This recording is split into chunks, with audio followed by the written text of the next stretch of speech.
አሁን ተመልሰናል።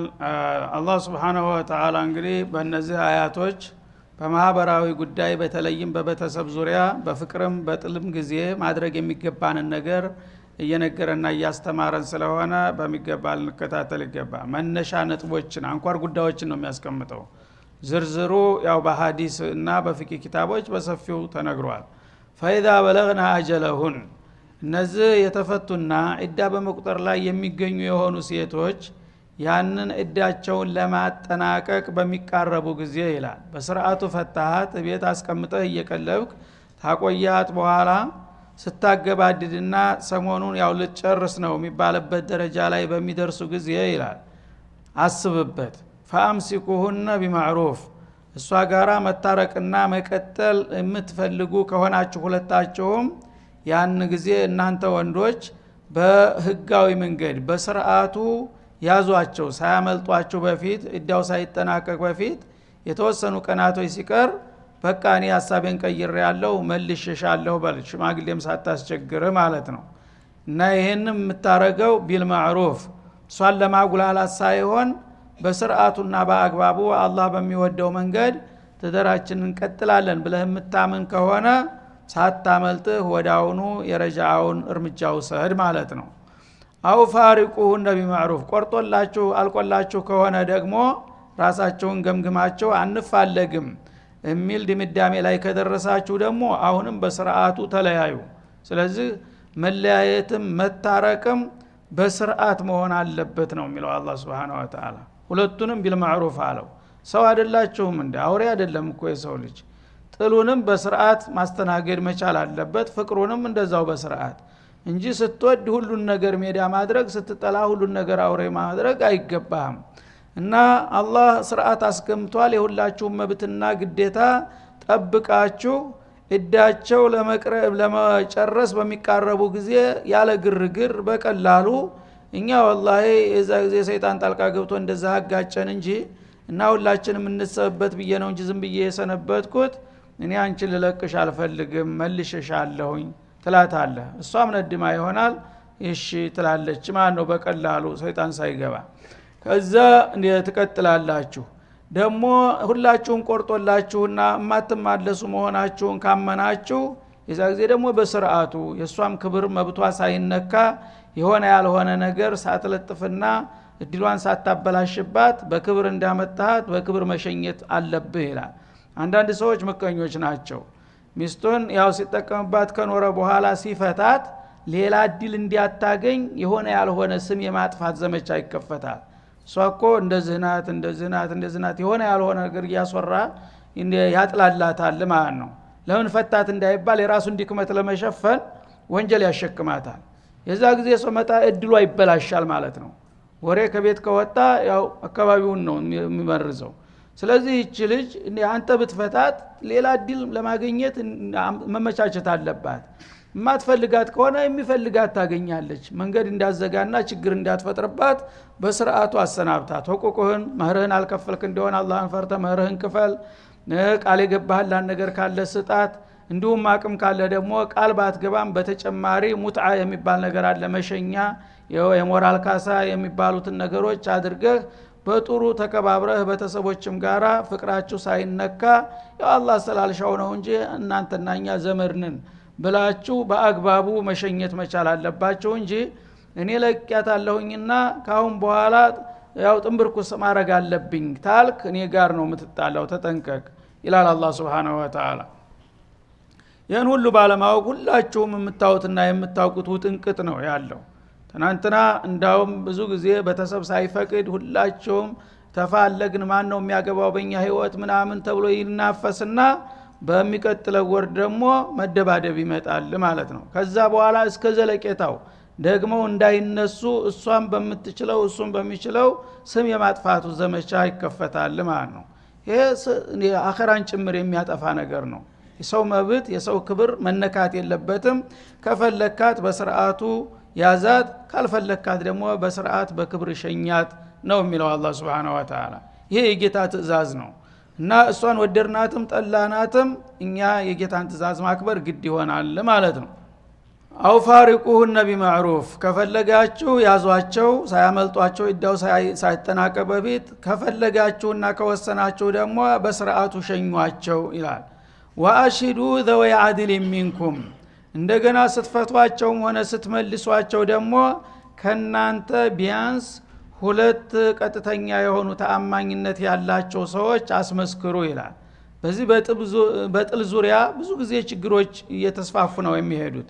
በምትፈታት ጊዜ ሰው በሌለበት ታዛቢ በሌለበት ከፈታሃት ማንም አያውቅም። እሷ ያው አላህን ፈርታ ከተቀበለች ጥሩ፣ አለበለዚያ ግን ትንሽ ቆያይታ አልፈታኸኝም ብላ እንትን ብትል ምን ታረጋለህ? እዳው ታለቀ በኋላ አልፈታኸኝም ከቤቴም አልወጣም ቤቴ ንብረቴ የራሴ ነው ካለች ምን ትሆናለህ? ተተቀመጥ ከአጅነብይ ጋራ ነው የምትቆመጠው ማለት ነው። ለመኖር ከፈለክ መኖር አትችልም። ምስክር ካለህ ግን በዚህ ሰዓት እንደዚህ ሁኔታ ፈትቻታለሁ ብለህ ለሰው በስርዓቱ ካሳወቅ እሷ አላህን ሳትፈራ እንኳ ኺያና ብታረግ እንኳ መፈታቷ ተተመሰከረባት በቀላሉ ማሰናበት ትችላለህ ማለት ነው።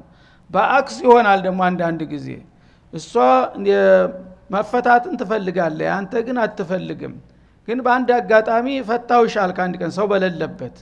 ከዛ በኋላ እሷ ስለማትፈልግ እድዋ ካለቀ በኋላ አልተፈታውም ትላለህ። ወይ አንተ ደግሞ እንደገና ይነድምህና አልፈታውም ብለህ ትከዳለህ።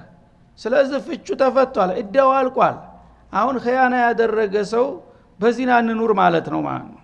ይሄ እንዳይሆን ማረጋገጫ ያስፈልገዋል። ሁሉን ነገር ማሰሪያ አድርጉለት። ስትፋቱ ብዙ እንኳን ባታገኙ ሁለት ሰው ታማኝ የሆኑ ሙስሊሞች፣ ሁለት አዲል የሆኑ ሰዎች ገሌና ገሌ ዛሬ እንደዚህ ተፈጥሯል በቤታችን ይሄን ወቁልኝ ባለቤቴን ፈትቻለሁ ብሎ ማሳወቅ አለበት ማለት ነው። ይሄ ለሁላቸውም ይጠቅማል፣ ለሱም ለሷም ማለት ነው። ሙራጃም ሲያረጉ እንደዛው ነው። ሙራጃ ሲያረግ ገሊት ሚስቴ ጋር እንደዚህ ግጭት አጋጥሞኝ ተለያይተን ነበረ ዛሬ መልሻታለሁ ወቁልኝ ብለህ ትነግራለህ። ምክንያቱም እሷ ሌላ እድል አግኝታ ከሆነ አንተን አንዴ ፈተኸኛል ዞር በል ልትልህ ትችላለች። ግን ሙራጃአት አልክ በወቅቱ ታስመሰከርክ ሚስትህ ናትና ልታስቀራት ትችላለህ ማለት ነው። በተቃራኒውም ደግሞ እሷ ውሸቷን ሙራጃ አድርጎኛል ልትል ትችላለች። አይደለም እንዴ? ምስክር ከሌለ አንተ ሙራጃ ሳታረግ ሙራጃ የማድረግ ስልጣኑ ያንተ ነው። ግን እሷ መሄድ ስላልፈለገች ረጃቱ ብሎኛል ወላሂ ብላ ግግም ካለች ምን ይሆናል?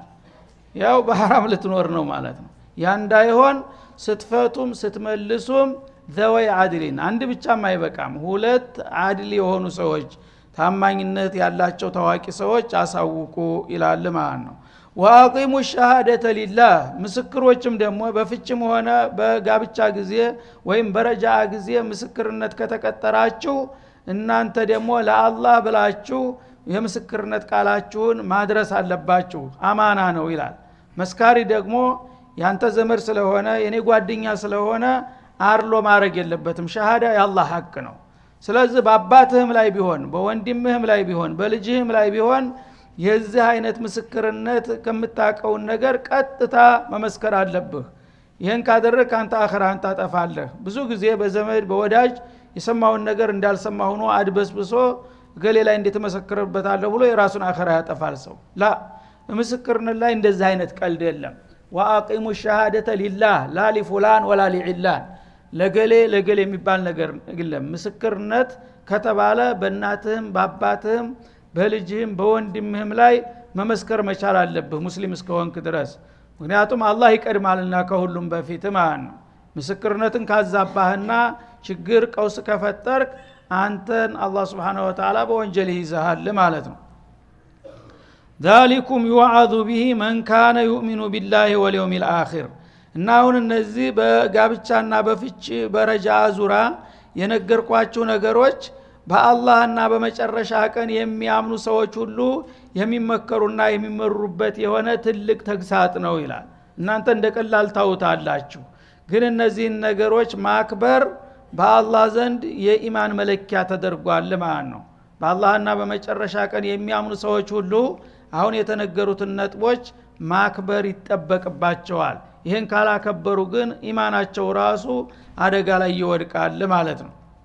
እና መን ካነ يؤمن بالله واليوم الآخر በአላህ መኖር እነሱ በቅርብ የሚከታተልና የሚታዘብ መሆኑን ካወቅ እንደገና ከሞት በኋላ ተነስቼ በሰራው ስራ ባወራሁት ሁሉ ተጠየቃለሁና መነዳለሁ የምትል ከሆነ ይሄንን አደራ በብቃት መወጣት ይጠበቅብሃል አላህን መፍራት ማለት ነው ወመን يتقላህ እና በዚህ ዙሪያ አላህን የሚፈራና የሚጠነቀቅ ሰው የجعل له መخرጃ ችግር በጣም አጣብቂኝ የሆነ ችግር እንኳን ቢያጋጥመው አላህ መገላገያ መንገዱን ይከፍትለታል ይላል አላህን ከፈራችሁ ብዙ ጊዜ የማህበራዊ ችግር ውስብስብ ይሆናል በጣም የሚያስጨንቅ ሁኔታ ይሆናል ያን ችግር ለመወጣት ብለህ ኺያና እንዳታደርግ በሌሎች ላይ ችግር እንዳታደርስ አላህን ፈርተህ ራስክን ጎርተህም ቢሆን አላህ ያለው ይሁን ካልክ የዛ ጊዜ በአንተ ላይ የደረሰውን ችግር እኔ ደግሞ መፍትሄውን አመጣልሃለሁኝ እኔ በእውቀቴ በጉልበቴ ወጣዋለሁ ገሌን በድሌ እንዲያረጋለሁ ታልክ ግን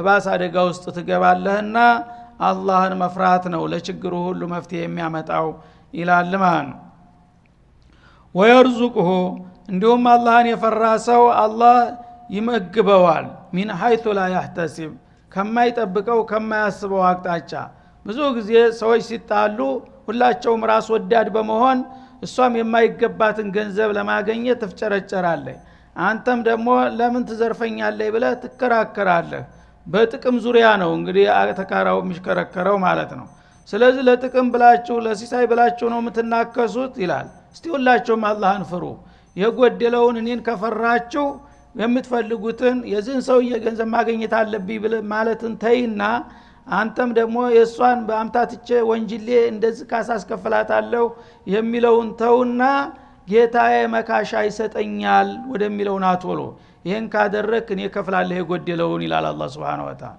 ታዲያ አላህ ቢሰጠን ይሻላል ወይስ በዙልም ሰውን እንትን ብለን ለጀሃነም መዳረግ ሁሉ ጊዜ ይሄ ነው ሰዎችን የሚያጣላው ማለት ነው እና ይቅርብኝ ግደለም እኔ አኸራዬ ይጠበቅ ዲኔ ብቻ እንትን ይበል አላህን የሚያስከፋ ነገር አልናገርም ከጌታ አገኘዋለሁ ታልክ ግን ትልቅ ሰው የምትሆነው የዛ ጊዜ ነው አላህ ደግሞ ቃል ገብቷል ይሄን ታላሰብከው በኩል ይላል እና በዚህ ጉዳይ ሰውን በድሌ አመጣለህ የሚለውን ነገር ትተህ ለኔ ብለተተውክ ባላሰብከውና ባልጠበቀው ሁኔታ ከዛ የተሻለና የበለጠ ሲሳይ እኔ ለግሰሃለሁ ሲል ቃል ይገባል ማለት ነው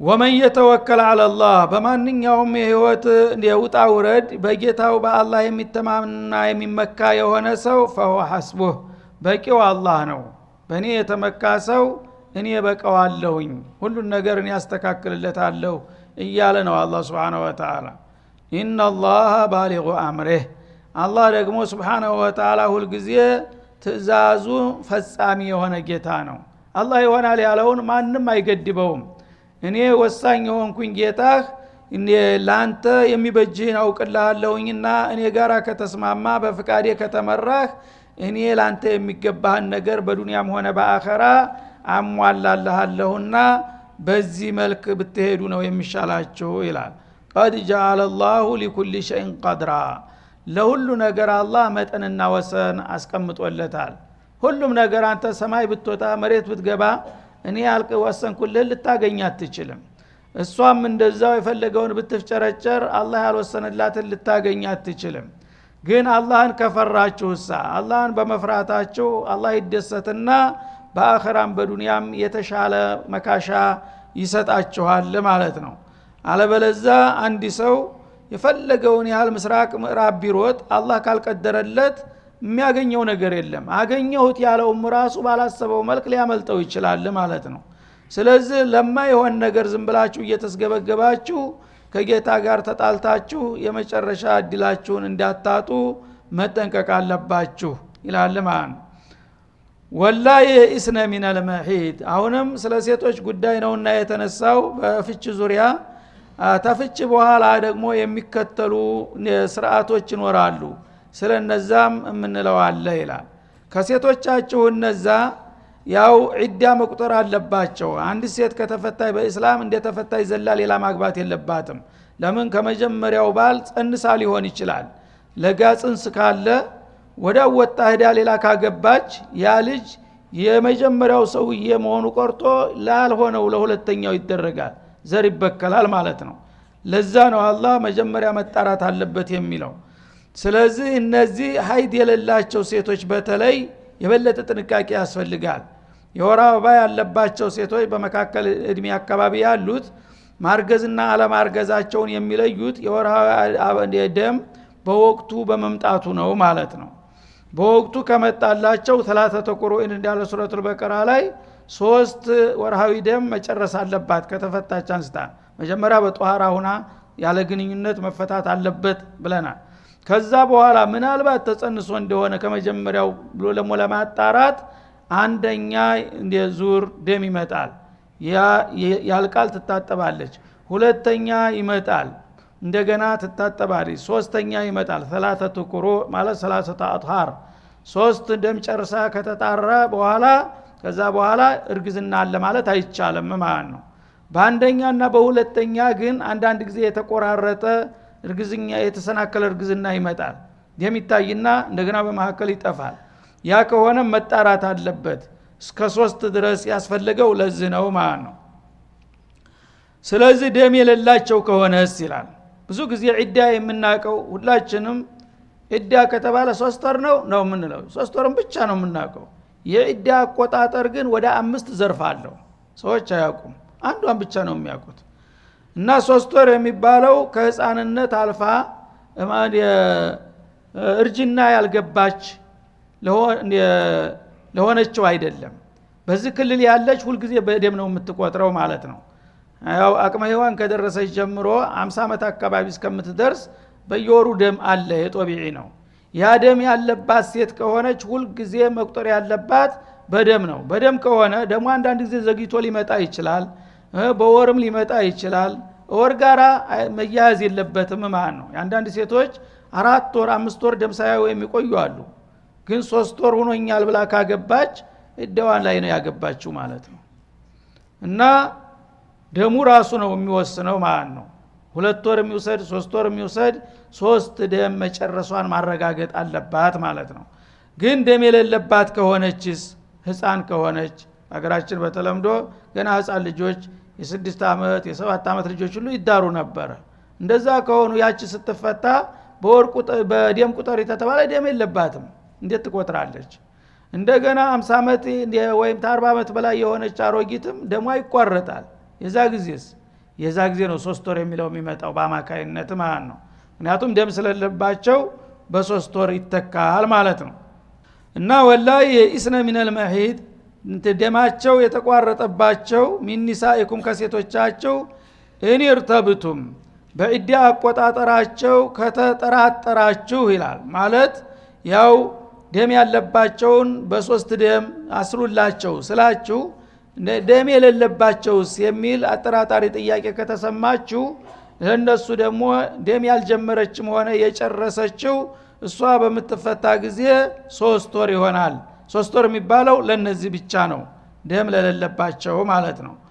ወላሂ ለም የሂድነ ገና ህፃን በመሆን ወይም በህመም ምክንያት በተለያየ ምክንያት ደም የሌላቸው ከሆኑም እንደዛው 3 ወር ይሆናል ማለት ነው። ወኡላቱል አህማል ይኸው ሌላው ደግሞ መጣ ማለት ነው። የእርግዝና ባለቤት የሆነችው ጽንስ ያለባት እንዴት ነው የምትቆጥረው? በ3 ደም እንዳይባል እርግዝና ያለባት ደም የለባትም ማለት ነው። በ3 ወር እንዳይባል 3 ወርም አይገባትም ለሷ፣ ምክንያቱም ደሞ አልተቋረጠም። አሁን እርግዝናው ነው እንጂ ያገዳት ማለት ነው።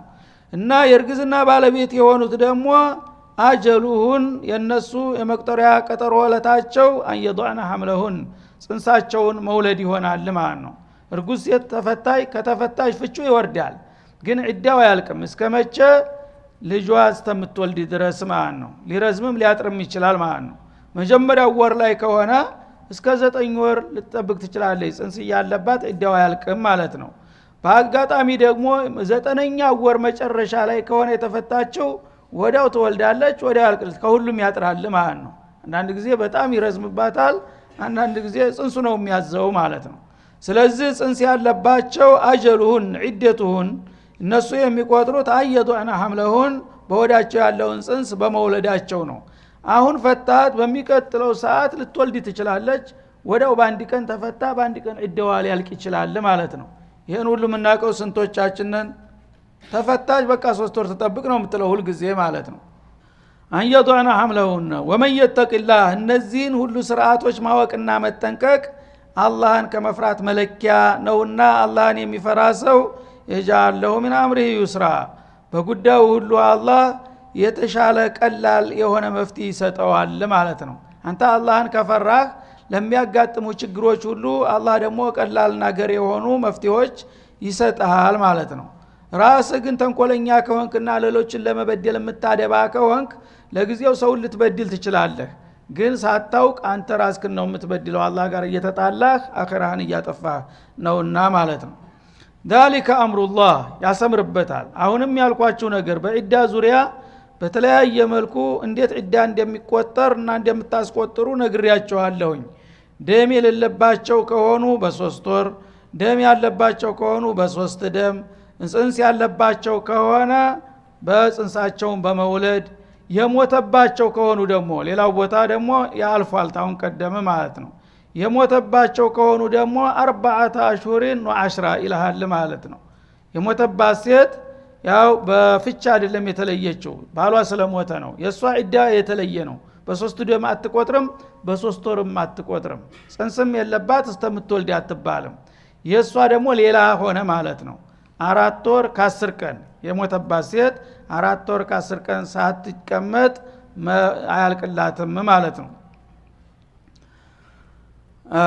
ሌላም አለ ሁልዕ የሚባል ነገር አለ፣ ኢላ የሚባል ነገር አለ። እነዛ ሁሉ ነገሮች ተያይዘው ይመጣሉ ማለት ነው። እኒህን ሁሉ ማወቅ ያስፈልጋል። እነዚህን ሁሉ ሳናቅ ዝም ብለን የምናዘባርቅ ከሆነ ግን አላህ ጋር እንደምንጣላ ነው እያስጠነቀቀ ያለው ማለት ነው። ذلك امر الله አሁን የነገርኳችሁ የጌታ ትእዛዝ ነው፣ መለኮታዊ መመሪያ ነው። ቀላል ነገር አድርገህ እንዳታየው ይላል ማለት ነው። አንዘለው ኢለይኩም ለእናንተ ለኡመተ ልእስላም መመሪያ የሆኗችሁ ዘንድ ጌታ ሚን ፈውቂ 7 ሰማዋት ሁን ብሎ የላከና ያወረደላችሁ መመሪያ መሆኑን አውቃችሁ መጠንቀቅ አለባችሁ። ወመን የተቂላህ በእነዚህ ነገሮች ዙሪያ አሁንም አላህን የሚፈራ ሰው ይከፍር ዐንሁ ሰይአቲሂ ያው ምንም ቢጠነቀቅ የሰው ልጅ የተለያዩ ስህተቶች ማፍራቱ አይቀርም። ግን በተቻለ መጠን የአላህን ሁዱድ የምታከብር ከሆነ አልፎ አልፎ የሚያጋጥሙን ስህተቶች ደግሞ አላህ ይሰርዝልሃል። ወይዑዚም ለሁ አጅራ እንደገና ደግሞ አላህ የሚወደውን በሰራህ ቁጥር በዛ በሰራኸው መልካም ስራ አንጻር ምንዳህን ዳጎስ አድርጎ ይከፍልሃል። ከኔ የሚሰጥ ካሳ ይበልጣል አንተ በተንኮል ሰዎችን ከምትበዘብዝ ማለቱ ነው። አስኪኑሁነ ሚን ሐይሱ ሰከንቱም ሚን ውጅዲኩም አሁንም ሴቶችን በምትፈቱ ጊዜ ከቤታቸው ማውጣት የለባቸውም ያለውን ያጠናክረዋል። እንደገና ሴቶች በሚፈቱ ጊዜ ተፈተሻልና ነይ ውጪ ብሎ ማባረር አይፈቀድም። እንግዲያውሳ እናንተ ራሳችሁ በምትኖሩበት ቦታ በአቅማችሁ እንዲኖሩ አድርጓቸው ዒዳቸው እስከሚያልቅ ድረስ ማለት ነው። ሚን ውጅዲኩም ማለት ሚን ጣቀቲኩም ወሰዓቲኩም። ሰው እንግዲህ የኑሮ ደረጃው የተለያየ ነው። አንዲት ክፍል ልትኖርህ ትችላለች፣ 2 ክፍል ልትሆን ትችላለች፣ ሽቃ ሊኖርህ ይችላል፣ ፊላ ሊኖርህ ይችላል። እንደ ደረጃ ሚስትን ማባረር የለም። ፈታዎች ብለህ ማሰናበት አይፈቀድልህም። ግን አንዲት ክፍልም ብትሆን በመካከል መጋረጃም አድርገህ ቢሆን መቀመጥ አለባት።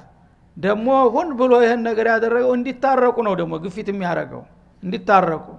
ምክንያቱም አሁን ተዳልተዋል፣ ተናቁረዋል።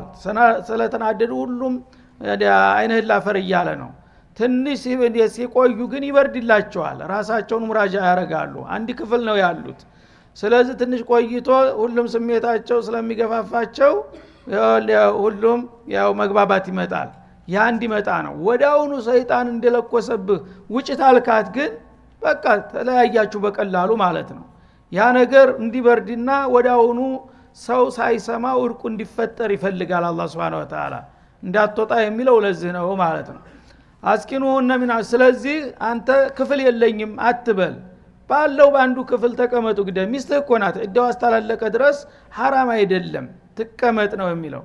አንተ ቆርጦልህ ከሆነ የሚያስገድድህ የለም። ዝም ብለህ ፊትክን አዙረህ መተኛት ትችላለህ። ግን መውጣት ምን አመጣው? የምትፋለጉ ከሆነ ደግሞ ታረቁ ግድ የለም ምን ችግር አለ ነው የሚለው አላህ Subhanahu Wa Ta'ala። አስኪኑሁነ ሚን ሐሰከንቱም እናንተ ራሳችሁ ከምትኖሩበት መኖሪያ አነሳደግ ባለው ተቻቻሉ ይላል ማለት ነው። ሚን ውጅዲኩም ሚን ጣቀቲኩም ወሰዓቲኩም ባለ አቅምህ ያው ሰፋ ያለ ክፍል ካለው ግደለም አንቺ እዚህ ክፍል እኔ እዚህ ክፍል ሆናለሁ ይባላል። ሁለት ሶስት ከሆነ ማለት ነው። ከሌለም ምንም ችግር የለም በዛው በክፍላችሁ መቀመጥ ትችላላችሁ እንጂ ላቱዷሩሁን እነዚህን የተፈቱ ሴቶች አታስቸግሯቸው። ሊትዶይቁ አለይሂን እነሱን በእጃዙር ነይ ውጪ ብለህ እንኳን በቃል ባትናገር እንድትወጣ ግፊት ማሳደር የለብህም። ስትገባ ስትወጣ እየጎነተልክ እየሰደብክና እያዋረድክ ታሰቃያት እወጣለሁ ብላ እሷ ራሷ ትገደዳለች። ያን ብታረግ ወዮልህ ይላል አላህ Subhanahu Wa Ta'ala። መብቷ መሆኗን አውቀህ ጸጥ ብለህ መቀመጥ አለባት እንጂ እኔ ውጭ አላልኳት ራሷ አደች እንጂ ይላል። ውስጡን እንዲያትኖር እያደረገ ማለት ነው። እንዳይኖር ግፋው እንዳይበላ እንደሚባለው ማለት ነው። ስለዚህ ወዮላችሁ ሊትዶይቁ አለይሂን በእነሱ ላይ ኑሯቸውን ማጥበብና ሰቆቃ ማሳየት የለባችሁም። ወኢን ኩነ ኡላቲ ሐምል ይላል። እነዚህ የተፈቱ ሴቶች ደግሞ ጽንስ ያለባቸው ከሆነሳ ፋንፊቁ አለይሂን ሐታ የضعن ሐምለሁን ጽንሳቸውን እስከሚወልዱ ድረስ አስፈላጊውን ነፈቃቸውን ወጫቸውን ስጧቸው እንዳታቋርጡባቸው ማለት ነው። ምክንያቱም አንዳንድ ጊዜ ያው ዒዳ የመጨረሻ ሊሆን ይችላል። ከሶስት ፍች በኋላ ሊሆን ይችላል። ከሶስት ፍች በኋላ የተፈታች ሴት አትቀመጥም። እሷ ብቻ ናት የምትወጣው ማለት ነው። ለምን ወደፊት የመቀጠል እድል የላቸውም። ዋናው ትዳሩ እንዲታደስ ነው አላህ የሚፈልገው። ሶስት ፍች ከጨረሱ ግን ያው እሷ የምትፈልገው ቦታ ዘመዶቿ ሄዳ ነው እንትን የምትለው። ግን ጽንስ ካለባትሳ ያንተን ዕዳ ተሸክማ እና አላውቅሽም ዒዳም የለሽም ሰከንም የለሽም ልትል አይገባህም ማለት ነው። ልጅህን እስከምትወልድልህና እስከምታስረክብህ ድረስ ባላህ አቅም የምትችለውን ሁሉ ወጭ መለገስ ይኖርብሃል ይላል ማለት ነው። ፈኢን አርዱዕነ ለኩም ከተወለደ በኋላ ደግሞ ልጁን ለማጥባት ፍቃደኛ ከሆኑስ አንዳንዶቹ ያው ቆራት ከሆኑ እኔ አንተ ልጅ በምን ዳይ ብለው ተወልዶልሃል ውሰድ ብላ ተወረውራለች ተገላገለች ማለት ነው። እና ግዴታው እሱ ነው። ልጅ ከተወለደ በኋላ በሸሪዓተል እስላም ልጅ ከተወለደ በኋላ በተወለደበት ዕለት ባል እንዲረከብ ነው የሚያስገድደው። እሷ ግን ፍቃደኛ ከሆነች ብቻ ነው። አለበለዚያ እኔ ሌላ እድል እንፈልጋለሁ ካለች ልትሰጥ ትችላለች ማለት ነው። ግን በተጨባጭ በተለይ በእኛ ሀገር ይሄ ሁኔታ በተቃራኒው ነው ማለት ነው። ሁል ጊዜ እርጉዝም ሆና ወልዳም እዳ ተሸካሚ እሷ ብቻ ናት። እሱ እንዳውም ትቶ ይጠፋል ልጆቹን ዝም ብሎ። ይሄ በጣም አኺራ የሚያጠፋ አደገኛ ነገር ነው ማለት ነው።